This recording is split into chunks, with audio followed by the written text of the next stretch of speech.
Ya awak-awak kan seneng demo nih. Aku kok gak iso nih. Misalnya tidak mungkin menerjemahkan profesi sebagai dosen harus digaji sebagai rektor, digaji sebagai jabatan selain rektor. Tridharma perguruan tinggi itu ada 3 macam loh. Itu sebetulnya banyak loh ya. Bukan hanya rektor UI saja. Iya, begitu. Rektor UI itu sedang apes. Iya. Apes. Ya. Masih butuh banyak kekuatan sipil. Ya. Nah, kalau ini kontrolnya dari masyarakat sipil tidak kuat, ya kan kasihan. Berarti tanah tidak dijual, hanya dipakai. Jangan dijual. Lamongan akan tetap menjadi majikan. Justru tingkat penganggurannya meningkat. Enteng ono penghasilan ujungnya. Wes gak dipikirno, isih dieksploitasi. Tapi persoalannya ketika itu diimplementasikan, ujungnya itu penuh dengan menari di atas ruang sunyi. Cak. Siap.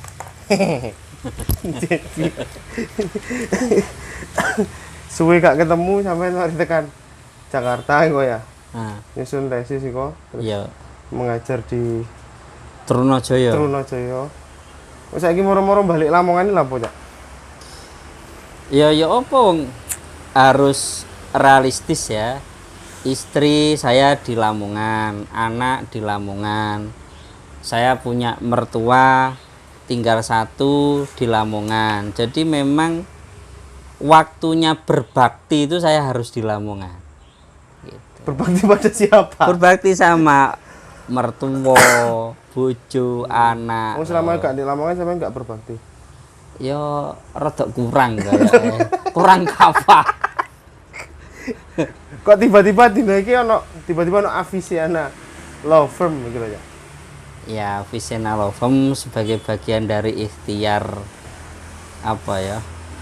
Yo macam-macam, ono ikhtiar perkaderan, ono ikhtiar mengkapitalisasi yang bisa dikapitalkan. Siap. Ono ikhtiar memperluas silaturahmi ya. Terus ada juga ini bagian dari ya awak kan seneng demo nih. Nek zaman biyen demo nggawa megapun kan ngene sik pantes ya. Saiki wis ape nggawa megapun iku wis gak ono koncoe, ya wis gak pantes. Angel saiki golek konco. Tapi sampe kroso ya yo. Kene kukulino demo ya, kuliah. Nyambut gawe gak ndelok wong demo iki rasane gatel. Oh iya. Kroso apa? Ya kroso. Jadi kaya wis apa ya? Wis sini aku normal lah ya. normal. Cuma kan harus dengan cara yang berbeda ya. Soalnya nek carane pancet ae, kuwatire kene engko sing di demo. Iki gawe demo kok pancet ae gak berkembang. Nah, artinya pertanyaan kan begini ya. Kita kan lulus, kemudian kita jadi profesional ya. Profesional hukum, sampai mengajar. Aku jadi opo lah, peneliti atau opo lah. Serabutan. Artinya kan kita sudah punya ruang disebut sebagai profesionalisme, profesi. Ya. Kenapa kok masih merasa harus ada unsur pengabdian? Karena kan sebenarnya harusnya kan profesi itu melekat pada unsur pengabdian secara bersamaan. Apalagi sampai perguruan tinggi loh. Dosen kan ada kewajiban untuk. Aku kok gak iso nih. Misalnya apa ya? Yo aku kan harus punya bahasa, punya arti atau menerjemahkan profesi itu sesuai dengan diriku. Bukan sesuai dengan yang lain.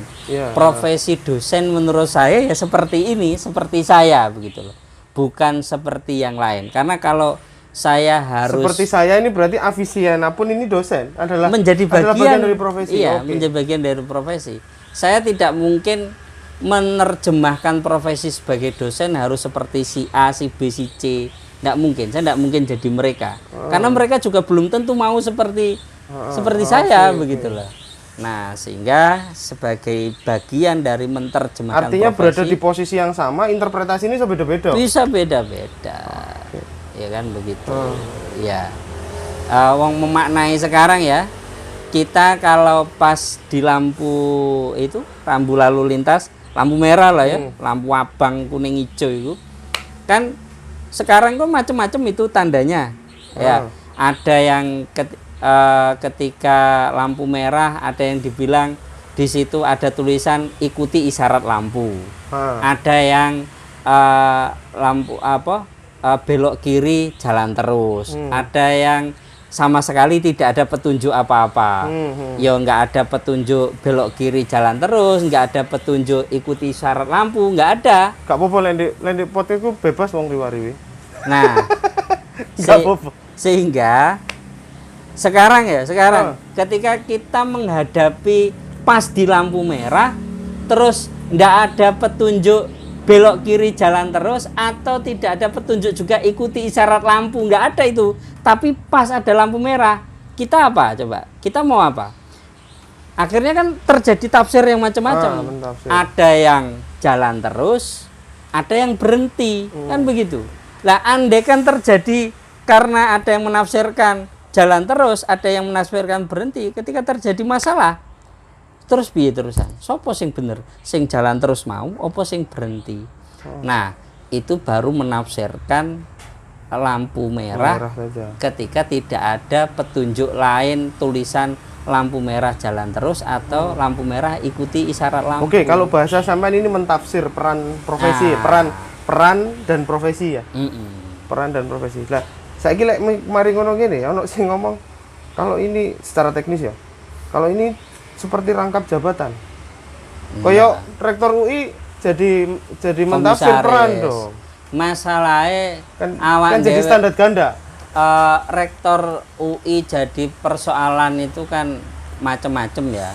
Pertama jelas gajinya, ya kan? Dia itu digaji sebagai rektor, digaji sebagai jabatan selain rektor, sehingga ada tafsir jabatan ganda itu tadi. Lah awak sapa sing gaji? Gajinya kan tetap tunggal. Dari Avicenna Law Firm tidak digaji, malah menggaji. Nah, begitu. Dan sebetulnya ya, kalau kita kembali pada Tridharma perguruan tinggi, itu ada 3 macam loh. Ada salah satunya pengabdian. Pengabdian yang paling konkret itu ya sebetulnya seperti ini, lewat media-media seperti ini. Artinya yang dilakukan rektor UI tidak masuk dalam Tridharma itu menurut saya? Enggak masuk karena tapi yang begitu-begitu itu sebetulnya banyak loh ya. Bukan hanya rektor UI saja. Kebetulan rektor UI itu sedang apes. Sehingga dia dibully oleh netizen. Nah, sementara yang lain-lain ya belum saja. Padahal sebetulnya yang seperti itu banyak. Nah, sehingga problemnya itu tadi loh. Kalau kita seperti saya ini sebetulnya belum masuk lah kualifikasi rangkap jabatan. Jabatannya nggak ada masalahnya. Satu saja ndak, masa harus rangkap itu kan lebih dari satu. Ini siji ae gak ono. Oke, rangkap jabatan itu kan motif dibalik itu adalah konflik of interest. Artinya sampai ngomong, sampai ini gak ono lah konflik of interest. Gak ono.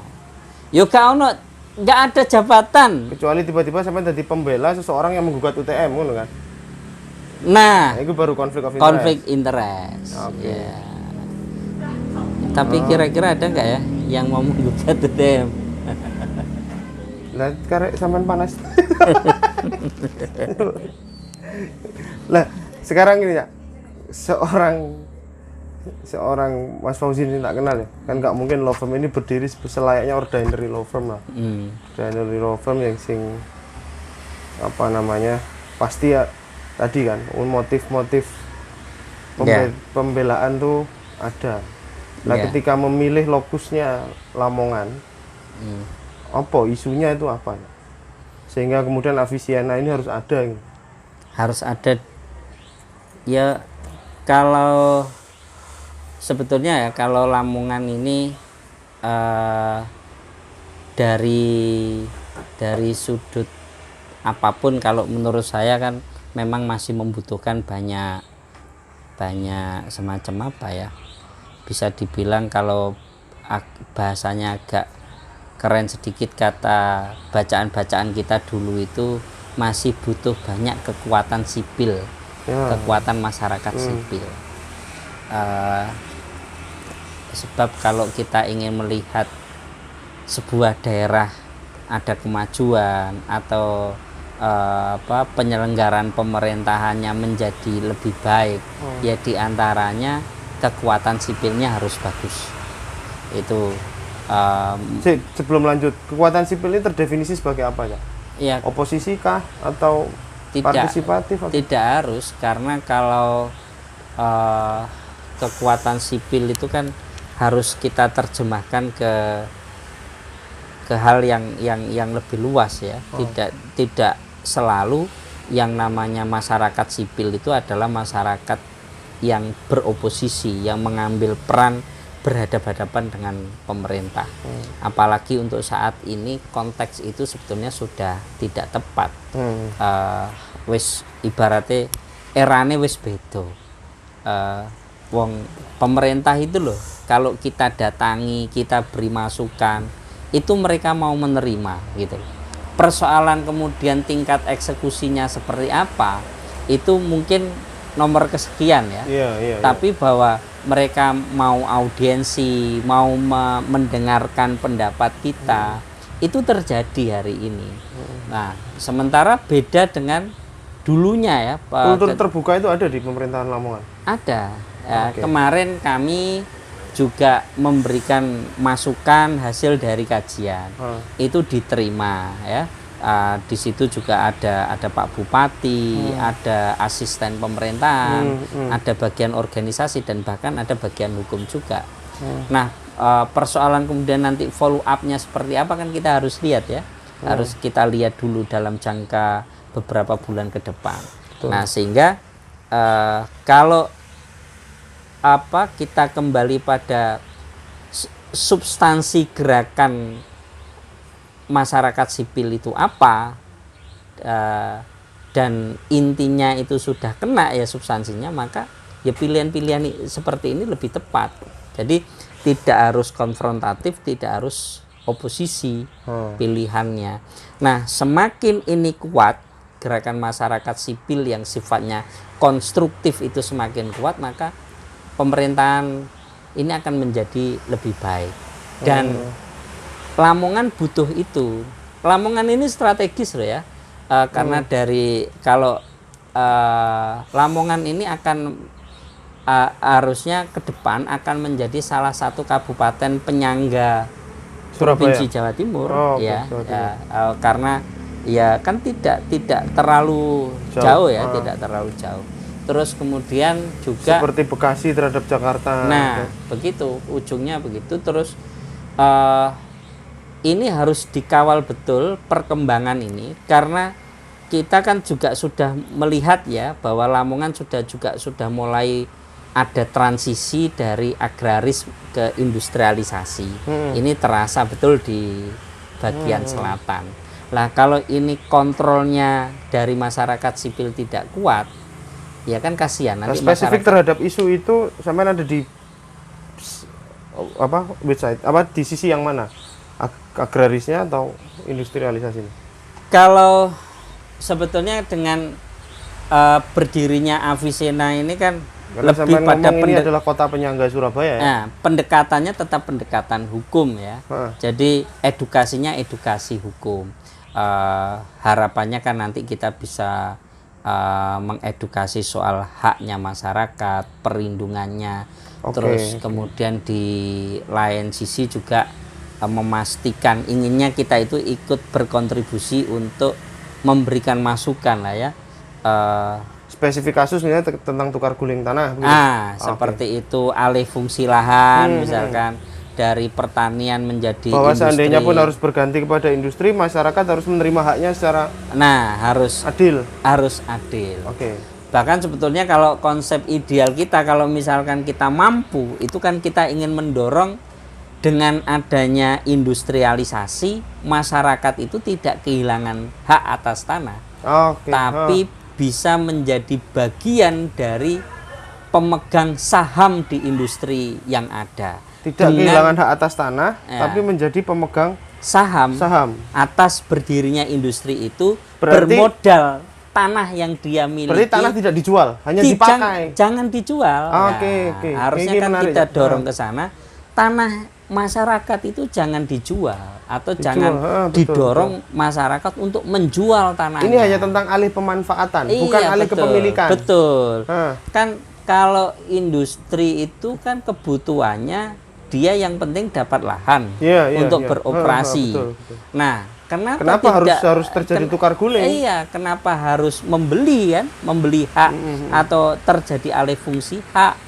Kenapa tidak coba melibatkan masyarakat menjadi bagian dari proses industrialisasi? Kalau itu bisa terjadi, ya warga Lamongan akan tetap menjadi majikan dengan adanya industri itu, tidak menjadi masyarakat yang dipinggirkan dengan adanya industri ke Lamongan. Tapi kira-kira kalau di sudut pandang sampean itu realistis, bukan sesuatu yang utopis. Karena kalau aku misalnya jadi pengusaha aja, mbok tawari konsep seperti itu. Iki kok suwe-suwe warga iki kan ongkang-ongkang sikil tok. Tiba-tiba proyek berjalan, tiba-tiba dia ngancam tanahnya diminta dewe, jadi ada keserakaan kecil begitu. Kalau aku ya wedi juga dari pendekatan hukum sih memungkinkan ya untuk intinya kan semuanya butuh kepastian ya, semua butuh kepastian bahwa pengusaha butuh kepastian atas lahan untuk beroperasi selama dia butuhkan. Sementara masyarakat itu juga butuh kepastian keberlangsungan hidupnya. Jadi sama. Artinya kemudian ada kepastian hukum, toh kontrak itu bebas berkontrak. Ada bebas berkontrak. Untuk mengantisipasi fenomena sosiologis. Betul. Ini kita belajar begini ya. Ini real ini pengalaman di tahun 2020 kemarin, belum tahu ini 2021 karena 2021 kan biasanya nanti baru kita ketahui di 2022 ya. Pengalaman di 2020 kemarin ini terjadi bukan di Lamongan ya, tapi di kabupaten tetangga itu di mana dilaporkan investasi naik tapi justru tingkat penganggurannya meningkat. Ya kan? Investasi naik, tingkat pengangguran meningkat. Oke. Nah, artinya bahwa kampanye investasi itu akan menambah lapangan pekerjaan, yang itu artinya mengurangi pengangguran, ini tidak terjadi, kan?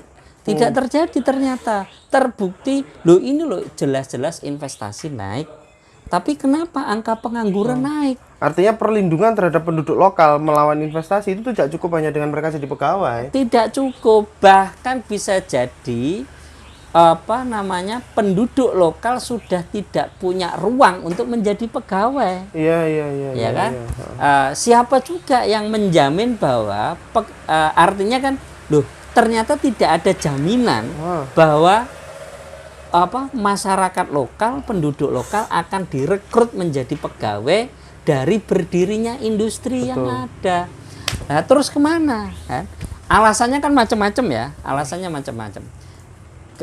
Bisa saja ini saya berandai-andai tidak dari hasil kajian, bisa jadi bahwa dengan mengambil pekerja yang bukan penduduk lokal itu mungkin akan memudahkan, atau mungkin juga dari sisi upah bisa jadi lebih murah. Kalau penduduk lokal mungkin kan dia sudah terdidik ya, sudah tersosialisasi. Misalkan di sini ini upah minimumnya 3 juta misalnya. Nah, ternyata di kabupaten tetangga upah minimumnya baru 1,8 misalkan. Yuk perusahaan ngambil yang 1,8 dong. Kan aku pernah punya pengalaman aja itu, 2 pengalaman. Yang pertama di Sulawesi. Ketika pekerja tambang ada banyak orang Cina, orang dari luar ya. Aku tanya, kenapa orang Cina orang lokal nggak protes? Yang pertama orang lokal malas kerja di tambang, katanya begitu. Yang kedua kalau orang Cina enak mas, mati dikubur di liang, di lubang tambang, nggak ada yang protes. Tapi kalau orang warga, mereka akan berserikat. Ini tiap 1 Mei mereka pasti demo dan sebagainya itu. Kemudian satu lagi di Bali. Males mas kalau orang lokal banyak liburnya. Banyak liburnya karena ada banyak upacara. Iya. Adat.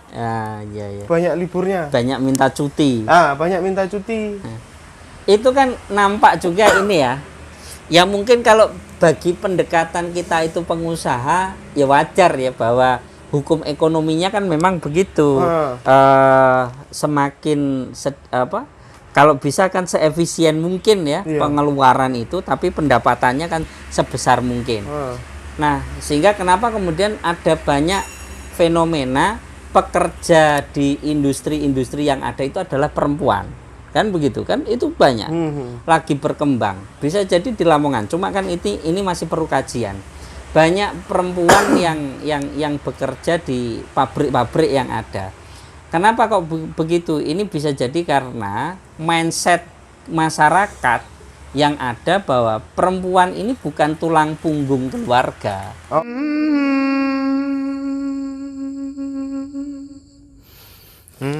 Menari di atas ruang sunyi. Oke, tuntutannya nggak ada macam-macam. Betul, perempuan ini bukan pencari nafkah yang utama. Betul. Kalaupun perempuan bekerja itu istilahnya hanya membantu untuk menambah pendapatan keluarga. Sehingga sing penting ono penghasilan ujungnya gitu. Lah akhirnya sing lanang ya ternyata ya nggak bekerja ternyata. Ternyata sing yang pihak laki-laki ngopi. Oke, nangkep aku. Artinya dengan pembacaan seperti itu ya wajar lah, sampean tidak merasa itu bisa tercover dari kapasitas sampean hanya sebagai pengajar. Nah, ada apa ya? Ini loh ya. Sekarang kita itu sebetulnya ya, dosen itu harusnya ya, bahkan seharusnya perguruan tinggi, karena terlalu kecil kalau tanggung jawab ini harus dibebankan pada diri seorang dosen. Tapi perguruan tinggi kalau pendekatannya adalah pendekatan kemanusiaan, pendekatan bahwa mahasiswa itu adalah anak saya, bukan dengan pendekatan semata-mata kayak pabrik penghasil sarjana, maka perguruan tinggi harus punya tanggung jawab. Misalkan ini mahasiswa saya setelah lulus dia jadi apa? Setelah lulus untuk memastikan dia itu isok mergawe apa ora, isok kerja apa ora. Ini kan harusnya dipikirkan. Nah, beban ini harusnya dipikirkan oleh perguruan tinggi, sehingga perguruan tinggi tidak mudah semacam membuat program studi ya, pokok laku, pokok dipilih. Karena banyak loh ya, mahasiswa memilih jurusan A, B, C, D itu bukan karena dia tahu, oh ini jurusan ini, nanti kalau saya pilih maka nanti saya akan ini ke depannya seperti ini. Itu enggak. Dia kadang memilih ini, oh yang penting aku kuliah. Kan yang penting aku kuliah. Setelah selesai kuliah, bingung deh. Iki gawe opo, kan? Bingung. Itu banyak. Kalau mekanisasi pendidikan itu urusanku. Bagi perguruan tinggi ya sebabano kon lulus ya wis iku urusanmu. Tapi kok bentahun dia ngetris tadi. Nah, sementara di sisi yang lain dia melakukan tracer study. Ini lagi-lagi bukan untuk kepentingan alumninya, tapi murni untuk kepentingan lembaga. Masalahnya kan begitu. Lagi-lagi wes gak dipikirno, isih dieksploitasi. Kan begitu. Minimal buang waktu setengah jam ngisi Google Doc kan. Nah, nek ngeslot wis ping piro makanya ini renungan kita bersama lah ya. Jadi makanya saya di Avicenna Law Firm ini tidak mengambil pengacara yang sudah top, yang sudah kondang, atau coba menarik teman-teman kita yang sudah punya nama begitu. Tapi ini saya bersama alumni saya. Cak, tapi ada banyak orang yang tak kenal dengan visi seperti itu ya. Itu nggak enteng juga.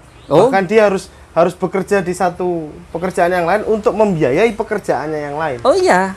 Ini bukan pekerjaan yang ringan. Kalau ini pekerjaan ringan, saya yakin dilakukan oleh banyak orang, kan begitu. Ini pilihan yang berat ya. Kalau ini harus dianggap berat, tapi karena ini saya nikmati, kebetulan juga ada dukungan dari keluarga ndak ada persoalan dengan ini, ya kita lakukan dengan enjoy. Kita bersama dengan alumni saya yang betul-betul dari nol, nol untuk berkarir. Pokok awakmu gelem ya, dan awakmu wis milih ditinggal di Lamongan, ya ayo bareng belajar bareng.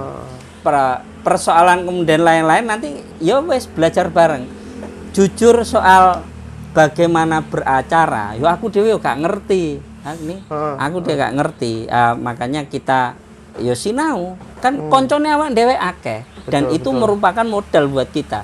Saiki kita itu pengen tahu tentang apa sih? Menurutku ndak ada yang ndak bisa. Nggak bisa dipelajari.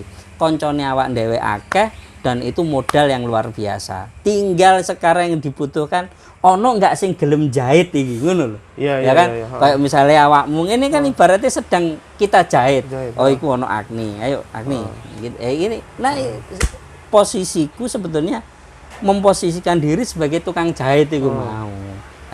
Iki ono kain, ono benang, piye carane dadi klambi gitu. Nek wis dadi klambi kan enak digawe. Nah, betul bahwa selain kadang ya setelah selesai dari sini saya pulang itu baru mengerjakan tugas pokok saya. Tugas pokok saya baru kerjakan sampai ngantuk tidur gitu kan.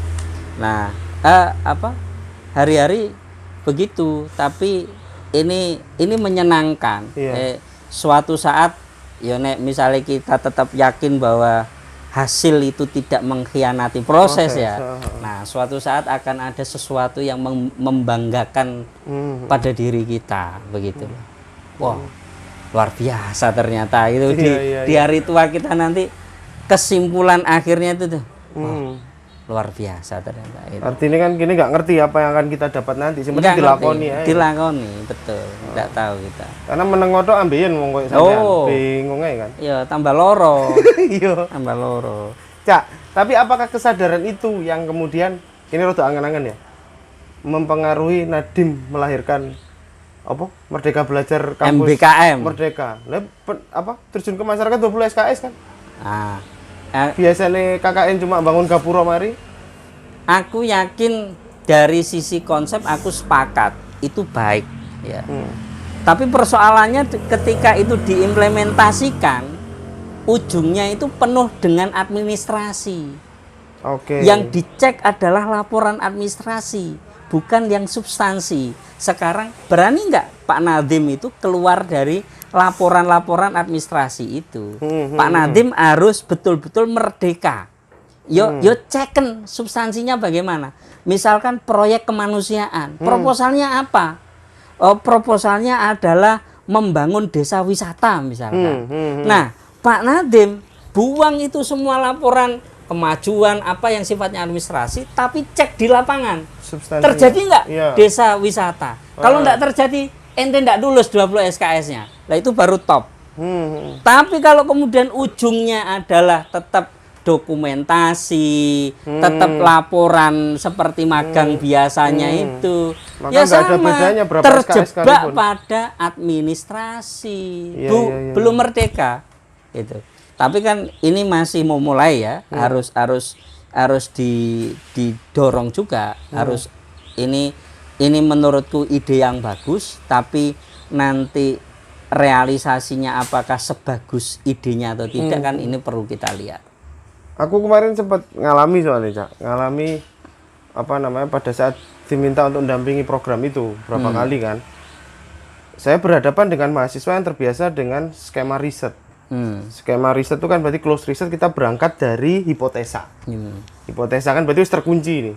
Sementara kalau di penelitian sosial atau di pendampingan sosial, pendampingan partisipatif, fasilitator itu kan turun dalam keadaan bebas nilai. Dia nggak boleh berpretensi apapun. Sehingga dia bisa menghimpun sebanyak mungkin. Ada proses sebelum hipotesa lahir, ada proses assessment yang itu panjang. Bahkan kayak misalnya Butet Manurung pun secara antropologi sebelum dia masuk ke masyarakat dia butuh waktu 8 bulan dalam keadaan bebas nilai. Itu yang paling kerasa. Ketika berhadapan dengan mahasiswa dia wis mikir, desa iki lemahnya di sini lah, padahal dia durung mudun nih. Durung mudun itu kan bisa jadi bias ya ketika di lapangan, belum lagi ditambah dengan kapasitas evaluasi atas program itu sebatas evaluasi administratif. Kalau misalnya memang ya kemungkinan terburuk itu yang akan terjadi, ini kan hanya akan mengulang kesalahan-kesalahan yang lama. Iya, akhirnya hanya covernya saja yang berubah, sementara substansinya, jargon programnya saja yang berubah. Iya, sementara substansinya tetap tidak terjangkau. Nah, kalau Pak Nadiem berani untuk memastikan misalkan bahwa menentukan lulus tidaknya 20 SKS itu adalah dari pendekatan substansi, itu baru bagus. Apa yang akan, misalnya sampean bayangkan ya, ini namanya program itu kan perubahan yang seperti ini ya, apalagi dengan program dengan kebiasaan yang sudah berpuluh-puluh tahun berjalan. Kalau itu perubahan itu langsung switch drastis, dedel lagi. Aku bisa membayangkan pasti akan dedel kalau misalnya sampean beneran dikatakan mahasiswa dinilai betul lulus tidaknya 20 SKS. Iki jelas akeh dedel. Ya. Artinya kan proses itu harus pelan-pelan juga. Ya, makanya kan ketika ini juga sekaligus akan melatih mahasiswa untuk mengukur kekuatannya. Ketika dia membuat program seperti ini, dia harus betul-betul mengukur, aku mampu nggak ya kira-kira. Pertanyaannya, sistem pendidikan kita apakah sudah mampu menginjek itu? Nah, ini kan dengan MBKM kan arahnya ke sana ya. Dengan disebut kampus Merdeka Belajar, itu kan berarti diberi ruang bagi mahasiswa kita untuk melakukan pilihan-pilihan, kan begitu. Self-assessment. Saya memilih proyek kemanusiaan misalkan. Nah, ketika dia memutuskan memilih proyek kemanusiaan, dia harus mengukur, kapasitas saya memang mampu untuk melakukan itu. Kalau misalkan dia mengukur, saya kayaknya belum mampu melakukan itu, ya jangan dipilih, pilih yang lain. Karena untuk MBKM bukan hanya proyek kemanusiaan, ada pilihan lain. Dengan misalkan jadi saya mau mengasisteni penelitian dosen saya misalkan, karena untuk proyek kemanusiaan saya belum mampu. Mengasisteni saya belum mampu, saya mau memilih yang magang saja di instansi yang terkait dengan pengembangan kompetensi saya. Nah, ada banyak pilihan. Nah, ketika dia sudah memilih, ya harus bertanggung jawab. Nah, tapi sekali lagi pertanggungjawabannya jangan diukur dari administrasi itu tadi, gitu. Supaya kita tidak kembali pada yang bukan yang kalau kembali. Tapi kan ini bicara sistem tuh, bukan bicara soal personal awareness, personal conscious, kesadaran personal dari mahasiswa masing-masing mahasiswa. Ini kan kita ngomong institusi pendidikan ini. Semua dikerjakan dengan metodologi. Apakah sudah siap? Nah, itu yang di MBKM ini harusnya sudah ada ya pedoman untuk itu.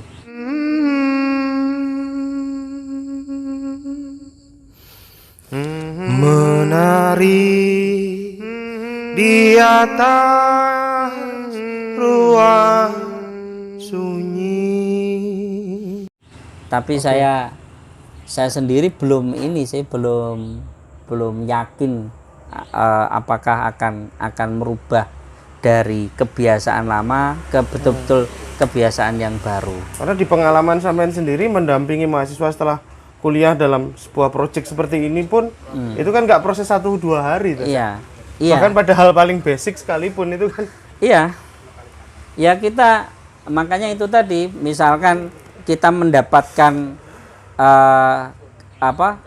kasus tanah misalkan ya, klien yang menghadapi kasus tanah, kalau biasanya kan kadang pendekatannya ada yang pakai pendekatan pragmatis saja, pokok tanda tangan surat kuasa, dibayar, terus selesai, persoalan nanti menang di pengadilan atau tidak bukan urusan, bisa atau menyelesaikan persoalan di pengadilan dengan cara-cara yang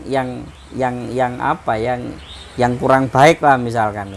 Nah, sementara kalau di kita kita pakai kajian. Avicenna Lovum itu ketika mendapatkan kasus kita kaji, betul-betul kita kaji, sehingga kita minta bantuan beberapa teman yang ahli di bidang itu. Artinya di sekelas Lovum pun sampean mengembangkan metodologi dulu. Betul, ada kajiannya sehingga teman-teman yang ada di sini belajar, oh ternyata seperti ini, dari sisi aturan seperti ini. Nah, tidak kemudian kita ngawur ya, tidak kita tanpa ada kajian dan lain sebagainya. Jadi kita kaji, kita mendapatkan kasus apa, kita ada kajian dan kita dibantu dengan beberapa teman yang memang ada di bidangnya itu gitu. Nah, ini yang insya Allah nanti akan membedakan Avicenna Lovum sebagai kantor hukum dengan kantor-kantor hukum yang lain gitu.